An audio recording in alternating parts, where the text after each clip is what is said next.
눈이 녹고 얼음이 녹아서 이제 촉촉한 대지 위에 봄을 소원하는 시점이 됐습니다. 이때가 되면 들판의 농부들은 쟁기질을 합니다. 묵었던 땅을 갈아엎는 거지요. 또 많은 흙덩이를 흙매로 쳐서 고르게 정리를 합니다. 쟁기질을 잘하고 흙을 고르게 했다 할지라도 싹이 돋아나고 줄기가 뻗쳐나는 가운데 가장 중요한 요소 가운데 하나는 촉촉이 내리는 봄비 아니겠습니까? 우리 심령이 믿음의 쟁기질이 되고 얹었던 많은 마음의 돌덩이들, 흙덩이를 다 고르게 했다 할지라도 사실 우리를 사랑하신 하나님이 우리 인생밭에 열리기 원하는 곡식을 사모하실 때 원하는 게 있어요.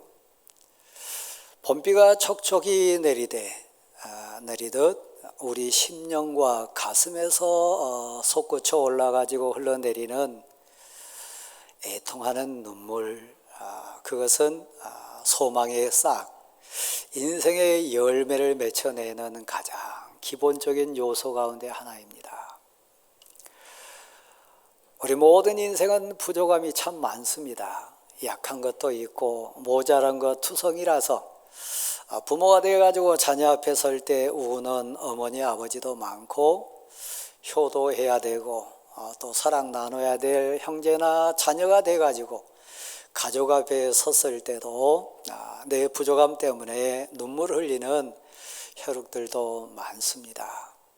그러나 환난이 있다고 해서 고통이 지나다고 해서 지난주의 말씀처럼 모든 인생이 심령이 가난해지는 것 아닙니다.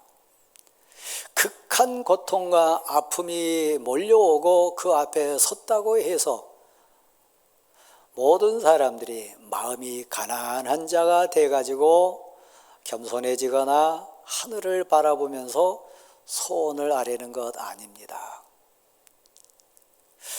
수많은 인생이 자기 한계 앞에 섭니다. 턱을 만나기도 하고 그리고 환경이나 건강이나 가정사나 모든 인생사 앞에 울 수밖에 없는 경우를 맞닥뜨립니다. 인생이니까요. 이 세상에 의인은 없다고 그랬습니다. 모든 생이 완전하고 온전한 인생은 단 한 가정도 한 사람도 없습니다.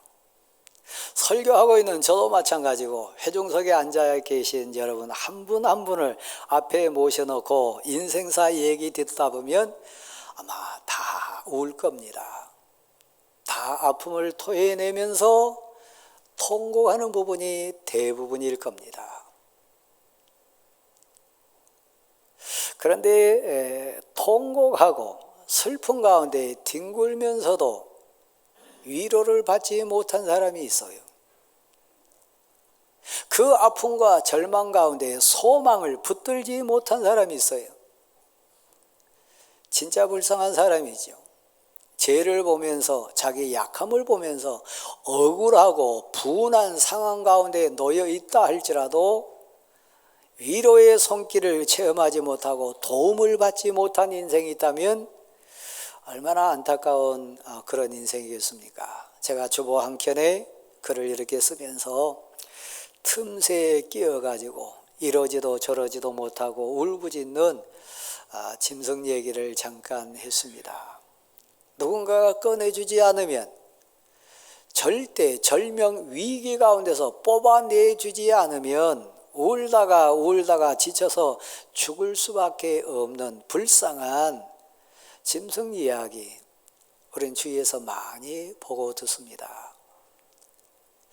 대원교회 성도 여러분, 이 자리에 오신 분 가운데도 창자가 끊어듯이 애간장 녹는 그런 아픔 가운데 절규하는 심정으로 위로받기 위해서 오신 분 계신 줄 압니다. 제가 대충 또 아는 부분은 웬 은혜인지 모르지만 하나님이 이런 환경도 주시고 건강도 주시고 가정사나 인생사에 무난한 복을 주셔가지고 큰 어려움 없이 그저 감사함으로 이 자리에 나오신 분도 계십니다. 오늘 본문에 등장하는 예수님 앞에 나온 제자들은 사실 세상 가치로 보면 별 볼 일 없는 사람들입니다. 그들은 주님 앞에 와 있습니다. 우리처럼요. 그들은 소망과 위로의 주권자 되신 예수님을 만났습니다. 그리고 사모하는 고백 가운데 지금 그 앞에서 생명의 말씀을 받고 있습니다. 심령이 가난한 자가 돼가지고 마음이 정말 비고 빈 자가 돼가지고 그 말씀 한마디 한마디가 생명의 싹이 되기를 소원하면서 애절함과 절박한 심정으로 지금 말씀을 받고 있습니다. 시간 제약 때문에 저는 한 3장면으로 애통하는 자는 복이 있나니 저들이 위로를 받을 것이다. 우리 얘기니까요. 우리와 너무 상황이 같으니까요. 3장면을 한번 소개하면서 은혜를 나누고자 합니다. 첫 번째는 이사야라고 하는 하나님의 선지자가 활동하던 시대에 세상은 사실 상대적으로 무난했어요. 물론 외침도 있고 아수르라고 하는 강한 나라가 일어나가지고 위협도 됐지만 고만고만한 상황 가운데 매일 일상을 넘어가고 있습니다. 세상이 하수상하기는 했지만 그래도 절대절명 위기 가운데 놓인 상황은 이렇게 저렇게 넘어가는 상황이었기 때문에 순탄했습니다. 그 백성들을 다스리고 그 백성들과 더불어 살아가는 왕 역시 그랬습니다. 근데 백성들을 가만 보니까요, 그들에게 절박함이 없어요. 그들에게 애 끓는 통곡이 들리지 않아요. 그들 삶에 창자가 끊어지듯이 절규하면서 뒹구는 그 슬픈 통곡은 보이지 않습니다. 왕도 마찬가지였고요.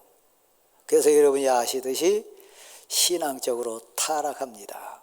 세상 쾌락에 빠집니다. 세상 가치가 그들을 싸잡아 묶어가지고 끌고 갑니다.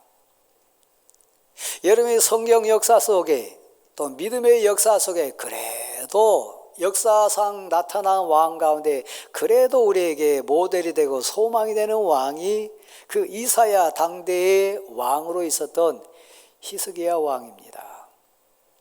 근데 그 히스기야 왕도 별반 차이 없었어요. 이 시대의 수많은 항존직들이, 이 시대의 수많은 목회자들이 이 시대에 은혜 받고 산다고 하는 성도들 고백의 모습과 비슷하게 큰 어려움 없이 갑니다. 결론적으로는 그들 가슴, 그들 심령에 애 끓는 애통의 눈물도 없었습니다.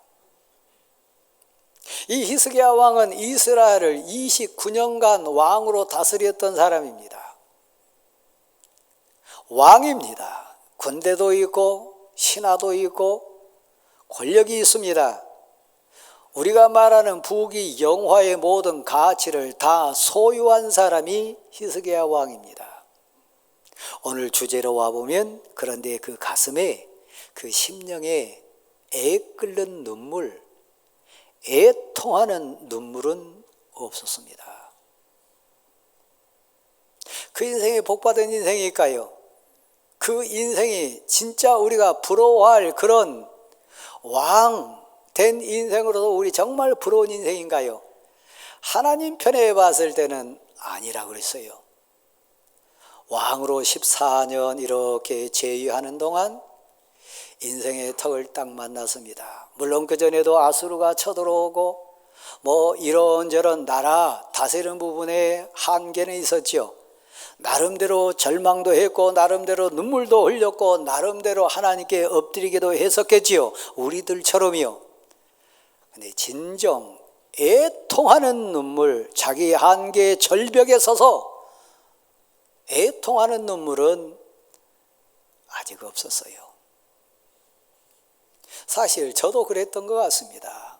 여러분 가운데도 아마 그런 절대절명의 위기 순간에 들어서야 볼을 타고 내리는 눈물이 왜 뜨거운지, 가슴에서 솟아난 눈물이 왜 참된 위로의 소망이 되는지를 깨닫는 분 계셨을 거예요.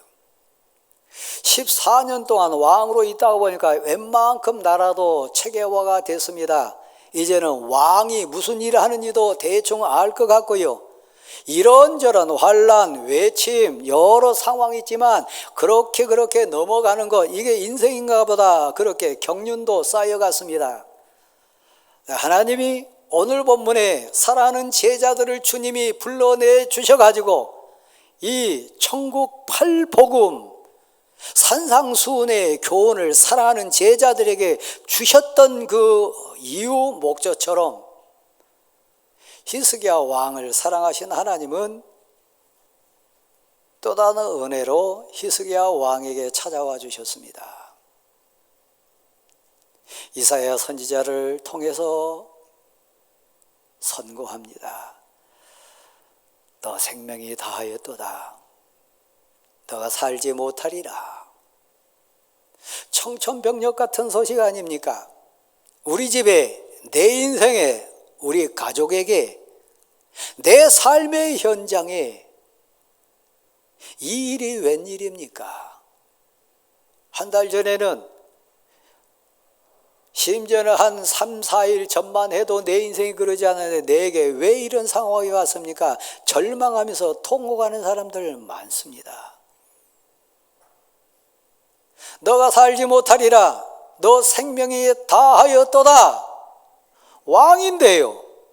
권력 다 있는데요. 물질도 있고 신하들도 있고 군대도 있고 명령 한마디면 모든 거 다 되는 것처럼 여겼는데요. 그런데 절대절명의 위기요. 히스기야 왕이 맞닥뜨렸던 애통하지 않으면 안 될 애통의 눈물을 쏟아야 될 한계 상황에 맞닥뜨렸습니다. 너가 살지 못하리라.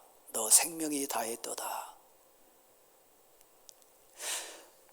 히스기야 왕 사람 찾아가지 않습니다. 다른 세상적인 방법으로 그 문제를 뛰어넘을 수 없다는 것을 그는 알았습니다. 저도 그렇고 우리도 그렇지 않습니까? 돈으로 생명을 연장할 수 있습니까? 생명 문제에 내가 주인 맞습니까? 생명에 대해서 우리가 아는 게 있습니까? 없습니다. 그래서 히스기야 왕은 벽을 향하여 얼굴을 대고 그때야 통곡합니다. 오늘 본문 내용으로 말하면 애통의 눈물을 흘립니다. 얼마 동안 울었는지 몰라요. 짐작컨대 밤에도 울었겠지요. 낮에도 울었겠지요. 맛있는 음식이 의미가 있습니까? 풍악 소리가 의미가 있습니까? 의미 없습니다. 오직 그에게 지금 할 수 있는 것은 인생의 주권자가 누군지를 깨닫고 회개하는 거요. 건강도 환경도 왕권도 신하들도 백성도 그 모든 것 내가 주인 아닌 것을 가슴을 치면서 통곡하면서 회개하면서 철들어가는 거예요. 여지까지는 내가 할 수 있다고 생각했어요. 내가 왕이라고 생각했어요. 내 명령이면 다 된다고 생각했어요. 여러분 지금 혹시 그런 분 안 계신가요? 아마 대부분 그럴 거리요. 고린도전서 13장 말씀을 쭉 따라가다 보면 결론 부분에 이런 내용이 나옵니다. 고린도 교회 성도들을 향한 사도 바울의 깨우침의 외침입니다.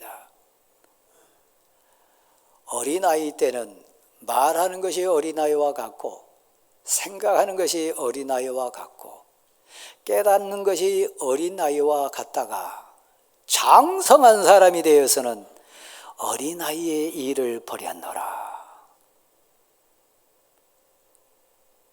통곡하고 애통하는 눈물을 흘리기 전에는 우리는 인생의 어린아이입니다. 왜요? 내가 주인 줄 알아요. 돈이면 다 되는 줄 알아요. 그냥 가족이 평안한 거, 직장생활 무난하게 하는 거 그저 되는 줄 알아요. 저도 그랬고 여러분 가운데 애통하면서 가슴을 치며 통곡하고 회개하는 분들 대부분 그럴 겁니다. 히스기야가 그랬으니까요. 벽을 향하여 얼굴을 대고 하염없이 웁니다.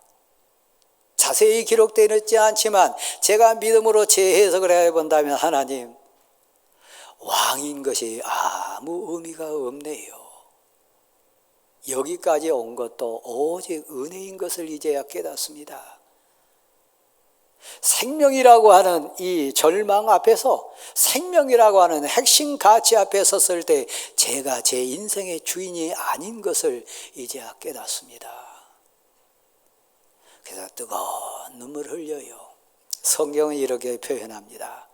사랑하는 성도 여러분, 하늘 음성이 들립니다. 선지자 이사야를 통해서 다시 전합니다. 내가 너의 기도를 들었노라. 내가 너의 눈물을 보았노라. 어떤 눈물이요? 애통의 눈물이요. 어떤 기도요? 형식적인 기도 아니고요. 건성적인 기도 아니고요. 생명을 걸고 하나님 살려주세요. 하나님 한 번만 기회 주세요. 제가 어리석었습니다. 제가 몰랐습니다. 제가 주인인 줄 착각했습니다. 하나님이 주인이십니다. 다 은혜입니다. 다 하나님이 주권자십니다. 이제야 깨닫습니다. 뜨거운 눈물 흘리는 그 너의 고백의 눈물을 내가 보았노라. 너의 애절한 기도를, 진솔한 기도를 내가 들었노라. 제가 다시 묻습니다. 죽음 앞에 있다고 해서 다 그렇게 깨달음의 눈물을 흘립니까?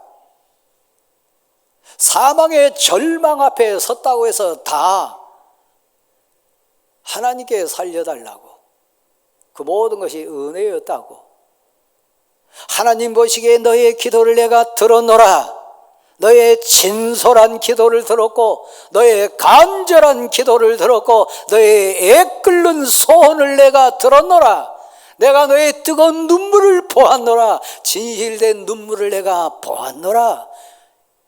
이 하나님의 평가를 받을 수 있는 인생 다 되나요?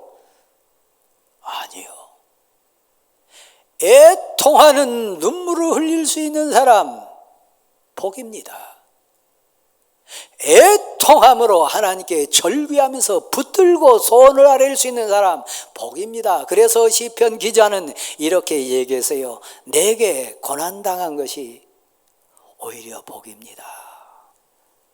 왜냐하면 본질을 알았으니까요. 하나님을 만났으니까요. 내 고난 앞에, 내 환난과 고통 앞에 위로자로 서 계신 하나님의 손을 내가 붙들 수 있었으니까요. 그 환난과 아픔 가운데, 눈물 가운데 내 인생의 주권자로 내게 소망의 위로를 주시는 하나님을 내가 붙들 수 있었으니까요. 그래서 내게 고난당한 것이 오히려 뜨거운 눈물 흘릴 수 있는 것이 은혜입니다. 왜냐하면 히스기야 왕은 29년 동안 이스라엘 왕으로 살았지만 그가 극복하지 못한 게 몇 가지가 있었어요. 지금 하나님 제 생명을 취하신다면 제 인생이 어떻게 됩니까? 이 나라가 어떻게 됩니까? 우리 왕국이 어떻게 됩니까? 그때까지 그의 왕위를 이을 왕손이 없었어요. 아이가 없어서요. 왕이라고 해서 마음대로 애 낳고 마음대로 생명을 막 얻고 그렇습니까? 내 힘과 내 의지로 아들 낳고 딸 낳고 내 마음대로 딸도 낳고 아들도 낳고 그럽니까? 왕이라고 해서 그거 주관할 수 있습니까? 아니요. 14년 동안 왕이 있으면서 왕자가 태어나지 않는 거요. 왕위가 끊기게 된 상황이요.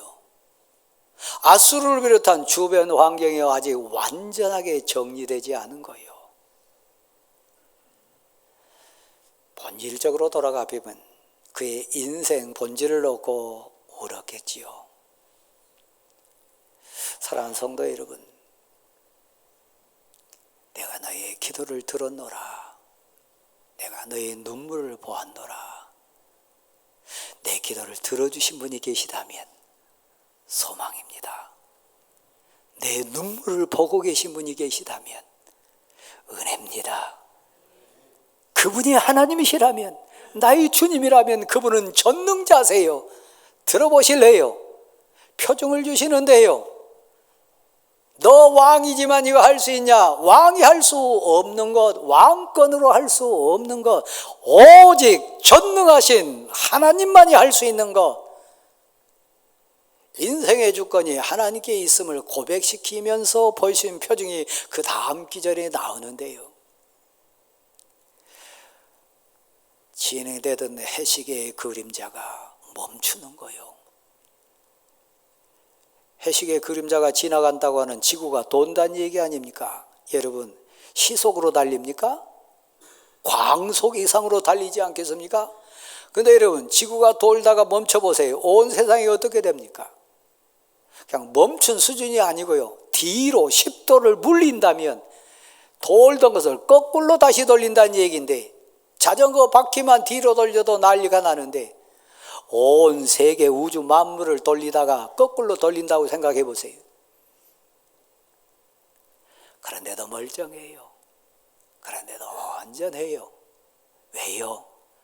온 세계는 하나님의 주권 안에 있으니까요. 내 인생도 온 우주 만물의 주권도 내 기도를 들으시고 내 눈물을 보신 하나님 손아귀에 있으니까요. 그분이 내 기도를 들으신다. 그분이 내 눈물을 보셨다. 그러면 여러분, 무엇을 두려워하겠습니까? 무엇을 무서워하겠습니까? 무엇이 염려되겠습니까? 그래서 애통의 눈물을 흘리다가 그분을 만난 자가 있다면, 뜨겁게 울다가 그분에게 응답받은 자가 있다면, 뜨거움으로 울부짖다가 그분에게 위로의 응답을 받은 자가 있다면 그는 복받은 자예요. 여러분이 그렇게 되기를 소원합니다. 사랑하는 성도 여러분, 왕궁의 왕자와 왕궁의 공주만 귀한 인생입니까? 왕에게만 아들, 딸이 소중하고 왕궁에 있는 대신들에게만 가정사가 소중합니까? 아니요. 제게도 여러분에게도. 심지어는 성경 열왕기상 3장에 나온 두 여인이 나옵니다. 왜 그랬는지, 왜 그런 상황에 빠졌는지 우리는 몰라요. 두 여인이 창기로 삽니다. 몸을 파는 여인으로 살아요. 같은 집에 살았어요. 어찌된 일인지 모르지만 같이 애를 낳았어요. 아무리 창기로 산다 할지라도, 애 아버지가 누군지 모른다 할지라도 내 태중에 있는 아이를 보면서 정상적인 엄마라면 울지 않겠어요? 내가 부끄러운 놈이라. 10달이 지나서 내 태중에서 이제 이 세상에 나올 텐데, 이 아이가 아들이 될지 딸이 될지 모르지만 엄마가 창기 인생이라고 하면 얼마나 부끄러울까? 내 아이가 창기 아들, 딸로 사는 인생 얼마나 힘들까? 울어야 되는 것이 정상 아니겠어요? 울었겠지요? 그 중에 한 여인은요. 한 여인 삶으로 가보면 다른 여인은요, 그 부끄러움 몰랐던 것 같아요. 어머니의 약함, 아비의 부끄러움, 부모의 약함, 지도자의 약함 때문에 우는 것 정상 아닙니까?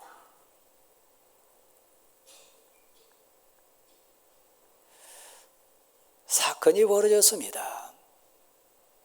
저주받은 인생으로 두 아이가 태어나요. 그래도 아이 아닙니까? 딸인지 아들인지 정확하게 구별되지는 않았어요. 내 성이 같은 것 같아요. 같이 딸을 낳는지 같이 아들을 낳는지 모르지만 똑같아요. 구별할 수 없을 정도로 비슷하니까요. 악한 여인이 나옵니다. 제가 사는 현장이, 여러분이 생활하는 삶의 현장이, 우리 자녀들이 극복해야 될 이 땅의 악함이 그 모습이에요. 부끄러운 어미로서 부끄러워가지고 정말 애통하는 것이 아니고요. 왜 그랬는지 모르지만 갓난애가 죽었어요. 아무리 장기 인생이지만 내 속으로 난 아이가 죽었다면 뒤로 뒤집어져야 될 거 아닙니까? 실성해야 되고 울부짖어야 되지 않겠습니까? 제약된 세상은 무서워요. 악해요. 너무너무 소름 끼칠 정도로 무서워요. 이게 제약된 세상입니다. 우리가 살아가는 옆에 사람들 모습입니다. 죽은 아이를 보고 통곡하고 애통하는 것이 아니라 바꿔치기 하지 않습니까? 어디 그게 정상입니까? 그게 죄입니다. 그게 세상 모습입니다. 눈 하나 까딱 하지 않습니다. 창기로 산 여인이 아무리 아비 없이 태어난 아이지만, 장기 몸으로 낳은 내 아이지만 어찌 아이를 모릅니까? 내 아이가 죽었어요. 내 아이가 바뀌어졌어요. 내 아이가 바꿔치기 됐어요. 그 어미의 통곡 들리십니까? 온갖 수단 방법 다 해보지 않았겠습니까? 설득은 안 해봤겠어요? 울면서 사정은 안 했겠어요? 그리고 지혜와 지식의 근본이 된 하나님께 복을 받은, 하나님이 주셔서 지혜가 있다고 하는 솔로몬 왕 앞에까지 왔습니다. 몸을 파는 창기가 그 단계에 오기까지 얼마나 울었을까요? 목적 딱 하나 있다면, 비록 나 창기로 살지만 내 아이입니다. 내가 어미입니다. 내 아이 찾고 싶어서, 내 아이, 그런 인정머리 없고 악의 악으로 가는 여인에게 내 아이를 맡기면 어떻게 되겠어요? 부잣집에 갔다거나 진짜 인자하고 사랑이 많은 어느 인생에 갔다면 오히려 눈물을 흘렸지만 포기할 수도 있지 않겠습니까? 그런데 그 악한 여인이잖아요. 그 여인에게 내 아이가 가면 어떻게 합니까? 생명을 걸고 내 아이를 구해내기 위해서 우는 눈물, 그 눈물이 애통의 눈물입니다. 사랑하는 성도 여러분, 내 아이가 두 동강 날 상황 됐어요. 내 아이가 죽음의 상황에 놓여서요. 그때 우는 눈물, 애통의 눈물입니다.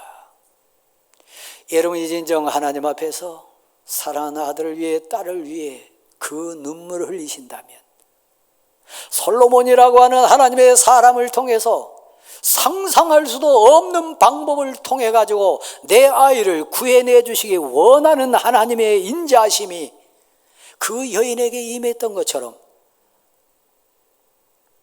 방법은 천 가지 만 가지지만 우리는 몰라요.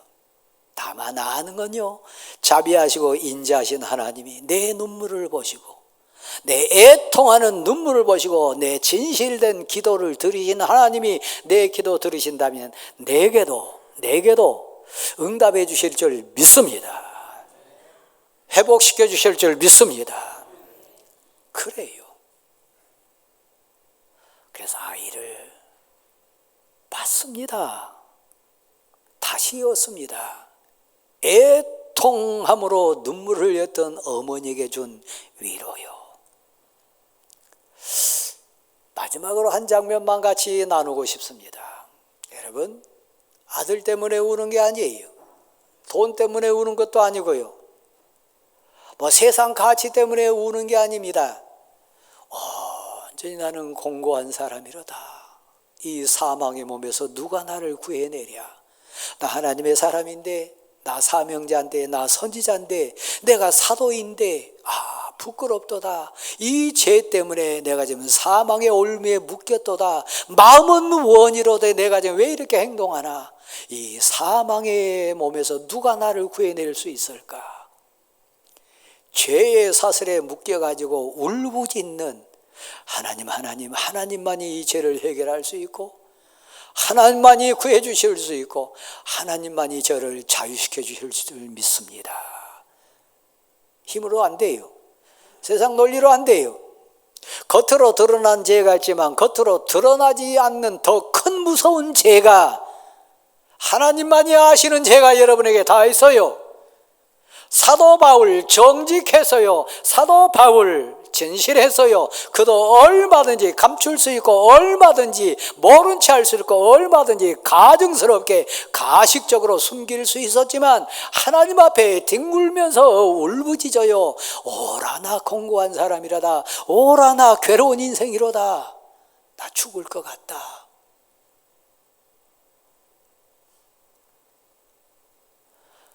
하나님이 그 사도 바울의 기도에 귀 기울여 주셨습니다. 그 눈물을 보셨습니다. 그리고 로마서 7장 23절 말씀을 지나가지고 8장 1절에 가면요, 통곡하는 자의, 애통하는 자의 기도와 눈물을 보신 하나님이 이렇게 선포해 주십니다. 그리스도 예수 안에 있는 자에게는 결코 정죄함이 없나니 그리스도 예수 안에 있는 생명의 성령의 법이 너를 해방하였습니다. 예수님이 그 죄를, 예수님이 그 죄악의 부끄러움을 그리스도 안에 있는 생명의 성령의 법이 회개하는 자에게, 통곡하는 자에게 참 자유를 주신다는 얘기입니다. 그러므로 죄를 보면서 가슴을 치며 우는 사람, 복 있는 사람입니다. 염치 있는 사람입니다. 부끄러울 줄 모르는 자가 불쌍한 자입니다. 우리 다 실수할 수 있어요. 다 잘못할 수 있어요. 우리 앞에 계십니다. 용서해 주실 분이요, 우리를 자유케 해 주실 분이요, 통곡하고 애통의 눈물을 흘리고 애통의 마음을 쏟아내면서 하나님께 울부짖고 매달리는 자에게요, 오라 나는 공고한 자로다, 이 사망의 몸에서 누가 나를 꺼내주랴. 예수님이 계십니다. 하나님께 기도하십시오. 자유를 얻으십시오. 평안을 누리십시오. 혹시 여러분 가운데 선대로부터 유전적인 요인 때문에 우는 분들 계실 거예요. 내 당대에서 끝나는 것이 아니라 내 후대까지 수많은 유전자의 아픔 속에 울부짖는 부모도 계실 거예요.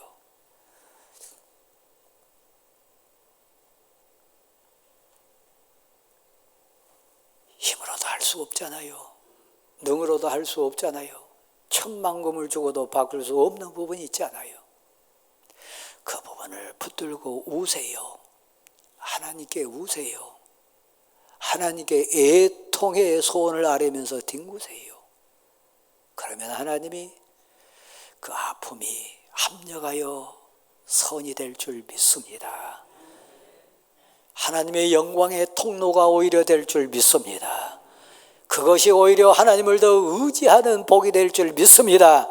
그것이 오히려 하나님을 만나고 체험하고 하나님과 함께하는 복의 통로가 될 줄 믿습니다. 애통하는 자, 하나님 앞에 우는 자를 얘기한 겁니다. 애통하는 자, 하나님을 붙들고 심령이 가난해서 비고빈 마음에 우는 자를 얘기한 겁니다. 눈물이 없는 자, 행복한 자가 아닙니다. 배부른 자, 행복한 자 아닙니다. 그럴싸한 환경에 사는 사람, 우리가 부러워할 자 아닙니다. 애통하는 자요, 내가 너의 눈물을 보았노라, 내가 너의 기도를 들었노라, 나는 너의 하나님 여호와니라, 내가 너를 도우리라, 내가 너를 붙들리라, 내가 너와 함께 함이니라. 그 하나님을 애통의 눈물 흘리면서 만난 사람이요. 여러분, 그런 애통의 눈물을 흘려본 경험이 있습니까? 저는 많이 울었습니다. 히스기야와 같이 하나님 앞에 뜨거운 눈물을 흘리면서 하나님 살려달라고, 하나님 다시 한번 기회를 주십사고 애통하는 눈물이 있는 성도 여러분, 복입니다. 위로가 있을 줄 믿습니다. 하나님의 은혜 주실 줄 믿습니다. 그 손으로 일어서십시오. 268장입니다.